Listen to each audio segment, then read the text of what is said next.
Historia e Uthman ibn Affan, radiallahu anhu, kalifi i treti i Islamit. Uthman ibn Affan lindi rreth vitit 576 pas Krishtit, 5 vjet pas profetit Muhammed a.s. në fisin e fuqishëm Beni Umayya të Kurejshve në Mekë. Familja e tij ishte e pasur dhe me ndikim, gjë që i dha atij status të lartë shoqëror dhe respekt. Uthmani ishte një tregtar i suksesshëm, i njohur për ndeshmëri dhe sjellje fisnike. Ai kishte aftësi të larta në komunikime dhe administrim, dhe ishte i dashur për sjelljen e tij të butë. Ai ishte në mesin e të parëve që e pranuan Islamin, pas thirrjes së profetit Muhammed a.s. duke e marrë fen nga Ebu Bekri radiallahu anhu. Ky veprim i tij ishte treguesi i sinqeritetit dhe bindjes së thellë në të vërtetën. Për shkak të fesë së re, Uthmani dhe bashortja e tij, Rukaya, vajza e profetit, u persekutuan dhe emigruan në Abisini, pastaj në Medinë, duke treguar besnikëri dhe vendosmëri në fe. Uthmani është i vetmi që u martua me 2 vajzat profetit a.s. fillimisht me Rukajen, edhe më pas me Kulthumin. Kjo e bëri atë të fitoj titullin e rrallë, Dhul Nurain, poseduesi i 2 dritave. Uthmani ishte i njohur për dhurimet e tij të shumta në rrugë të Allahut. Ai ndihmoi në ndërtimin e xhamisë së profetit dhe blerjen e pusit rume. Në ekspeditën e Tabukut dhuroi 1000 deve të pajisura edhe me 1000 dinar. Edhe pse nuk ishte në Bedër për shkak të sëmundjes së gruas së tij, profeti e llogariti si pjesëmarrës. Ai mori pjesë në Uhud, Hendek, Tabuk dhe ekspedita të tjera të rëndësishme. Pas vrasjes së Umerit radiallahu anhu, një këshill përzgjedhës prej 6 vetësh zgjodhi Uthmanin si kalifin e tretë. Ai u zgjodh me konsensus për sjelljen dhe karakterin e tij të butë dhe të drejtë. Vitet e para të kalifatit ishin të mbushura me zhvillime pozitive, ndërtimi i xhamive, rritja e ekonomisë dhe stabiliteti i gjerë. Uthmani ndoqi rrugën e profetit dhe kalifëve të mëparshëm.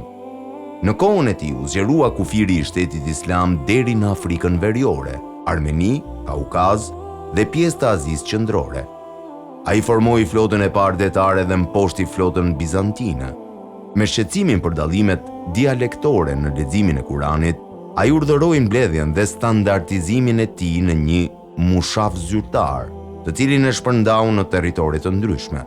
Uthmani përzgjodhi guvernator nga fisi i tij, por shumica ishin njerëz të aftë. Ai shpesh mbante këshilla publike dhe pranonte këshillime nga sahabët e të dërguarit. Pas 6 viteve paqe, disa individ të pakënaqur nisën propagandë dhe rebelime, duke u bazuar në akuza për nepotizëm. Këto trazira u ndezën sidomos në Irak dhe Egjipt. Uthmani nuk pranoi të doriqej dhe as të lejonte gjakderdhje mes muslimanëve. Ai mbronte parimin e unitetit dhe durimit, duke e ditur se gjaku i muslimanit është i shenjtë. Rebelët e rrethuan shtëpinë e tij për 40 ditë. Ai nuk lejoi as Aliun apo Hasan ibn Aliun të luftonin për të. Jetonte me ujë të kufizuar edhe me Kur'an në dorë, i mbështetur në Allah. Një grup prej rebelësh të rënd hyri në shtëpi dhe e vrau, teksa ai lexonte Kur'anin. Gjaku i tij ra mbi ajetin Allahu do të mjaftojë kundër atyre që tallen. Pas vdekjes së tij, Medinën e pushtoi trishtimi. Aliu, Talha, Zubeir dhe të tjerë e denoncuan aktin dhe shprehën dëmshuri për humbjen e një njeriu të drejtë të ndershëm. Vrasja e tij shënoi fillimin e ndarjeve politike mes muslimanëve, që çuan në betejën e Jamalit edhe Sifinit. Këto ndarje lanë pasoja të thella historike. Ai na mëson që turpi, ndershmëria, bujaria dhe mbrojtja e unitetit janë vlera të pashlyeshme. Vdekja e tij si shehid është kulmi i durimit edhe sakrificës për ummetin. Uthmani la pas mushafin e Kuranit, shembullin e kalifit të matur edhe rrugën e ndjekjes së të vërtetës pa gjakderdhje. Ai mbetet një nga figurat më të ndritura të historisë islame.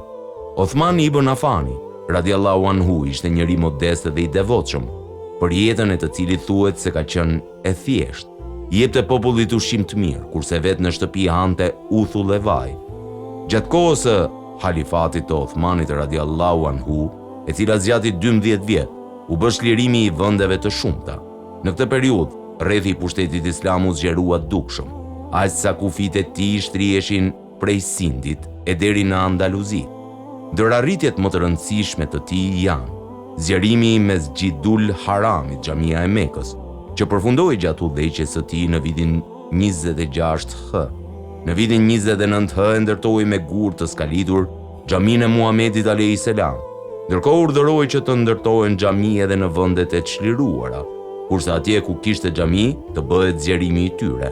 Vepra e tij më madhështore është se ai bashkoi gjithë botën islame në një mushaf, në një lexim, si dhe urdhëroi të bëhet shumëzimi i mushafëve dhe shpërndarja e tyre në të gjitha vendet islamike.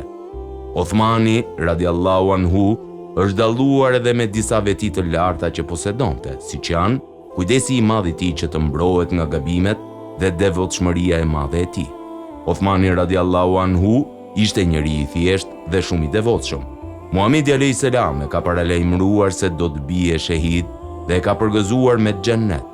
Ashtu edhe ka ndodhur. Othmani radiallahu anhu ka rënë shahid. Allahu ja pranoft shahidallëkun e tij.